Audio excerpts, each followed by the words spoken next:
Hello everyone. तो आज हम करने वाले हैं क्लास 12th की हिंदी का देवसेना का गीत और कार्नेलिया का गीत, इसके क्वेश्चन आंसर।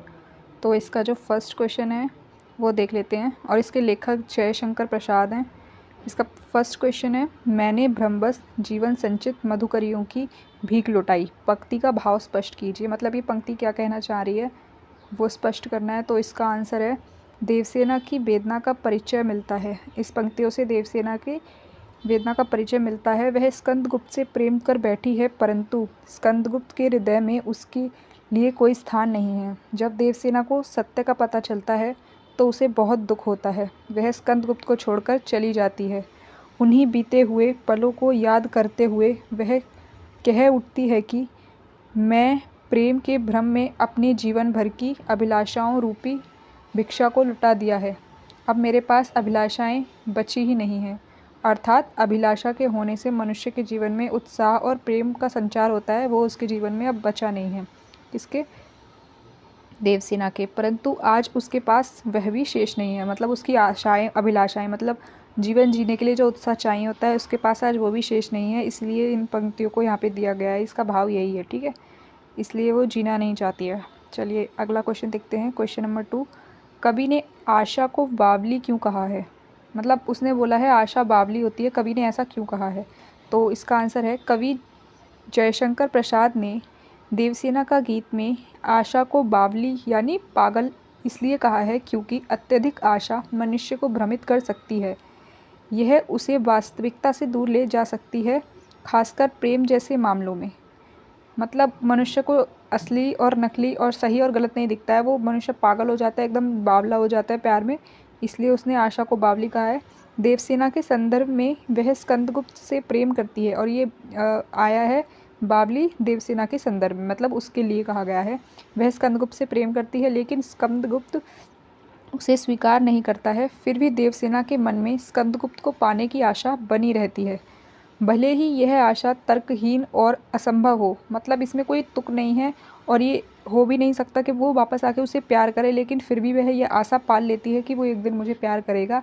यह आशा उसे वास्तविकता से दूर ले जाती है और उसे भ्रमित करती है, इसलिए कवि ने आशा को बावली कहा है। मतलब क्वेश्चन नंबर 3 देखते हैं। क्वेश्चन नंबर 3 है, मैंने निज दुर्बल होड़ डैश डैश डैश और लगाई। इन पंक्ति में दुर्बल पदबल, जो मतलब दुर्बल दिया गया है, और हारी होड़, ये जो शब्द दिया गया है, इसमें निहित व्यंजना क्या है? तो व्यंजना होती क्या है पहले वो समझ लेते हैं। तो व्यंजना मतलब जो एक शब्द दिया गया है उसका एक अर्थ है, लेकिन उसके अलावा भी उसका कोई और अर्थ निकलता है तो उसे व्यंजना कहते हैं। मतलब इस जो वाक्य है उसमें दुर्बल पदबल, मतलब इस जो पंक्तियों में जो दो चीज़ें दी गई हैं, इन चीज़ों का एक तो अर्थ है और उसके अर्थ के अलावा भी जो अर्थ निकलता है वो क्या है?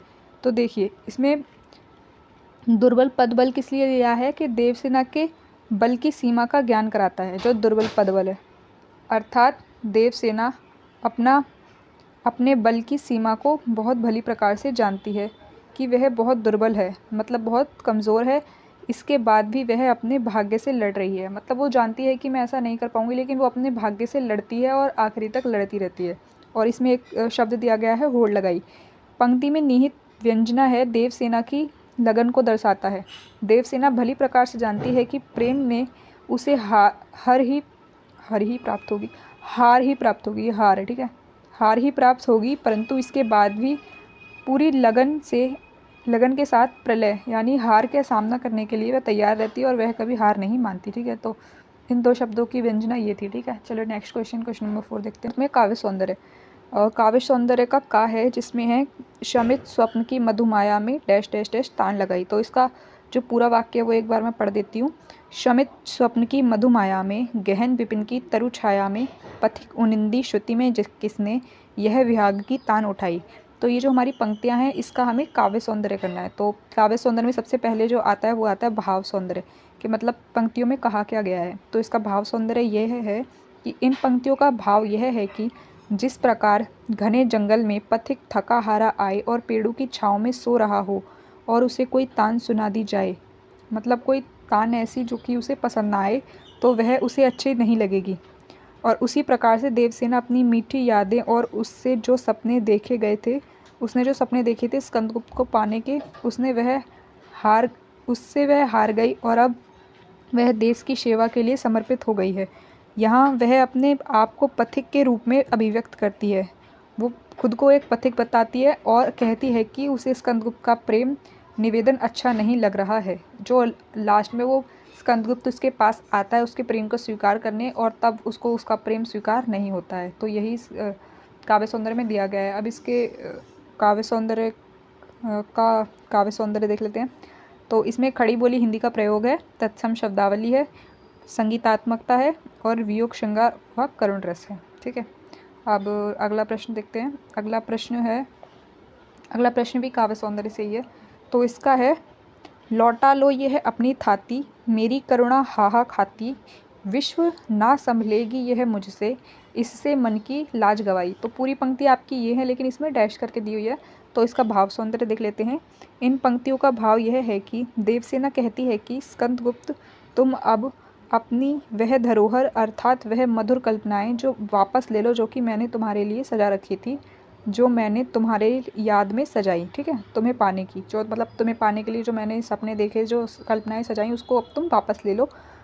वह सब तुम मुझसे वापस ले लो, क्योंकि मेरे हृदय इनको और संभाल नहीं पा रहा है। मेरी करुणा भी अब तक हार चुकी है और मैं अपने मन की लाज भी गवा दी है। ठीक है, तो इसका काव्य सौंदर्य है, करुण रस और वियोग श्रृंगार है, जो कि इस पूरी पंक्ति मतलब पूरी देवसेना का गीत में करुण रस है और वियोग श्रृंगार है ही। किसी भी पंक्ति को उठा लो आप। और तत्सम शब्दावली है, ये आप किसी भी पंक्ति अगर कोई आ जाए आपके एग्जाम में तो आप किसी में भी काव्य सौंदर्य वाला डाल सकते हो। खड़ी बोली हिंदी का प्रयोग है और मानवीकरण अलंकार है। मानवीकरण अलंकार से भी इसमें आया। तो चलिए अगला प्रश्न देखते हैं। अगला प्रश्न है प्रश्न संख्या 5। तो देवसेना की हार या निराशा के क्या कारण थे? तो सम्राट स्कंदगुप्त से राजकुमारी देवसेना प्रेम करती थी। उसने अपने प्रेम को पाने के लिए बहुत प्रयास किए, परंतु उसे पाने में उसके सारे प्रयास असफल ही सिद्ध हुए। यह उसके लिए घोर निराशा ही का कारण है। उसका कारण यही था कि उसे प्यार में उसको असफलता मिली। वह इस संसार में मधु बंधनों रहित हो गई। पिता पहले ही मृत्यु की गोद में समा चुके थे तथा भाई भी युद्ध से वीरगति को प्राप्त हो गया था। मतलब भाई भी उसका युद्ध में मारा गया था और पिता की भी मृत्यु हो चुकी थी। वह दर दर की भिक्षा मांगकर गुजारा कर रही थी और उसे प्रेम का ही सहारा था, परंतु उसने वह भी स्वीकार नहीं किया था। उसका प्रेम भी उसको प्रेमी ने भी उसको स्वीकार नहीं किया था। चलिए अगला देखते हैं। अगला कार्नेलिया का गीत है, इसके क्वेश्चन आंसर देखते हैं। कार्नेलिया का गीत। तो कार्नेलिया का गीत में जो पहला क्वेश्चन नंबर 1 है वो है, कार्नेलिया का गीत कविता में प्रसाद ने भारत की किन विशेषताओं की ओर संकेत किया है? तो इसका है कार्नेलिया का गीत कविता में प्रसाद ने भारत की इन बातों की ओर संकेत किया है। क्या है वो बातें? वो हैं, सूर्य की लालिमा जब पेड़ों और वृक्षों की चोटी पर पहुंचती है तो ऐसा लगता है मानो वह नाच रही हो।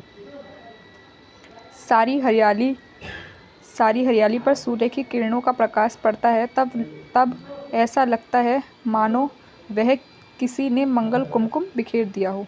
अगला देखते हैं।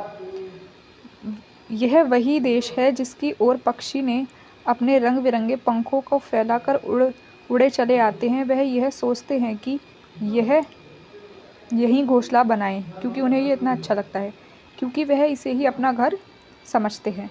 यहाँ के निवासियों के हृदय में करुणा के भाव रहता है और वह अपने दुखों को भूलकर लोगों को अपनाते हैं। वह उनकी मदद करते हैं। इस देश की इतनी विशालता है कि सागर की लहरें भी इसके तट से टकराकर आराम पाती हैं। चलिए, ये तो हो गई भारत की बात। अब अगला देखते हैं क्वेश्चन नंबर 2। क्वेश्चन नंबर 2 है, उड़ते खग और बरसाती आँखों के बदले में क्या विशेष अर्थ व्यंजित होता है? मतलब इन दोनों के अलावा इसमें इसके लिए और क्या कहा गया है?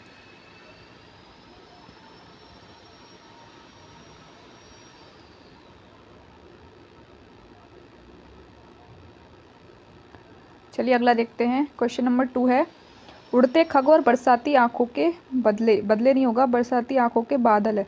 बरसाती आँखों के बादल में क्या विशेष अर्थ व्यंजित होता है? मतलब इन दोनों में, इन वर्ड के अलावा और क्या चीज़ है जो इसका अर्थ निकालती है? तो इसका आंसर देख लेते हैं। उड़ते खग से कवि का कहना है कि पक्षी भी अपने रंग बिरंगे पंखों को फैलाकर भारतवर्ष को अपनी नीड़ यानी अपना घर समझकर इसकी ओर मुख किए हुए उड़े चले आते हैं और अपने बच्चों को वह यही घोंसला बनाकर जन्म देते हैं। इसका अभिप्राय यह है कि जो अनजान लोग वह भारत में आना चाहते हैं क्योंकि वह यहाँ आकर शांति पाते हैं। और बरसाती आँखों का मतलब है, बरसाती आँखों से कवि का तात्पर्य मानना है कि यहाँ के लोगों के अंदर करुणा की भावना है। उनके अंदर भले ही कितना भी दुख हो लेकिन वो बाहर नहीं दिखाते और बाहर से आए लोगों को दुख सुनाकर उलझाने का प्रयास नहीं करते, उन्हें सहारा देते हैं और उन्हें आशा की किरण दिखाते हैं। ठीक है, चलिए, तो ये तो हो गया सेकंड क्वेश्चन। अब थर्ड देखते हैं। थर्ड क्वेश्चन है काव्य स्पष्ट कीजिए। तो काव्य स्पष्ट में है, हेम कुंभ ऊषा सवेरे, भरती डुलकाती सुख मेरे, मदिर ऊँघते रहते जब, जागकर रजनी भर तारा। तो इस कविता का भाव सौंदर्य यह रहेगा। कवि कहता है कि मानो उषा रूपी पनिहारी, पनिहारी मतलब जो पानी लेकर आती है, स्वर्ण कलश में सुख समृद्धि रूप का जल भरकर भारत भूमि पर ढुलका रही है। मतलब जो पनिहारी जो मटके में पानी लेकर आ रही है, वो ऐसे लग रहा है कि पानी को कलश सहित भारत की ओर लुढ़का रही है। अर्थात प्रातःकाल मतलब सुबह के समय भारतवर्ष सुख और समृद्धि से भरपूर दिखाई पड़ते हैं। इसीलिए भारत और रात भर जागने के कारण तारे भी नींद की खुमारी में मस्त रहते हैं। मतलब तारे जैसे रात भर जागे हैं पर अब छिपने की तैयारी कर रहे हैं क्योंकि अब उजाला होने वाला है। कवि ने प्रातःकालीन सौंदर्य का बहुत ही अच्छा वर्णन किया है। तो इसका काव्य सौंदर्य क्या है? हेम कुंभ में रूपक अलंकार है, तत्सम शब्द व खड़ी बोली का प्रयोग है और जब जाग कर में अनुप्रास है। ठीक है, चलिए अगला प्रश्न देखते हैं। अगला प्रश्न है प्रश्न संख्या 4। जहाँ पहुँच अनजान क्षितिज को मिलता एक सहारा। मिलता एक सहारा। तो पंक्ति का आशय स्पष्ट कीजिए। इस पंक्ति का आशय यह है कि इस पंक्ति के माध्यम से कवि यह कहना चाह रहे हैं कि यह हमारा भारत अत्यंत उत्साह से भरा हुआ है। जब इस पर सूर्य की किरणें का प्रकाश पड़ता है तब यह और भी सुंदर लगता है। इस देश में सूर्य का दृश्य अत्यंत मनमोहक है। जहाँ पहुँच अनजान क्षितिज को भी सहारा मिल जाता है। अनजान क्षितिज यानी चिड़ियाँ वगैरह होती हैं, इसको क्षितिज बोलते हैं।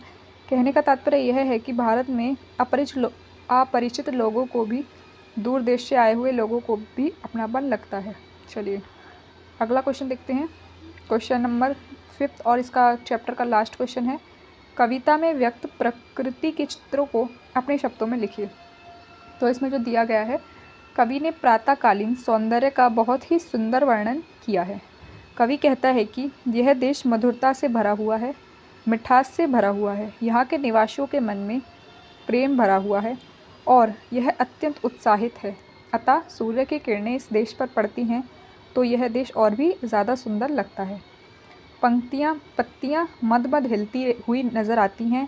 लगता है मानो यह धूप की किरणों से नाच रही हों। चारों ओर हरियाली छाई हुई है और उस पर धूप की किरणें ऐसी लगती हैं मानो कोई पवित्र कुमकुम बिखेर रहा हो। तो यहाँ पे हमारे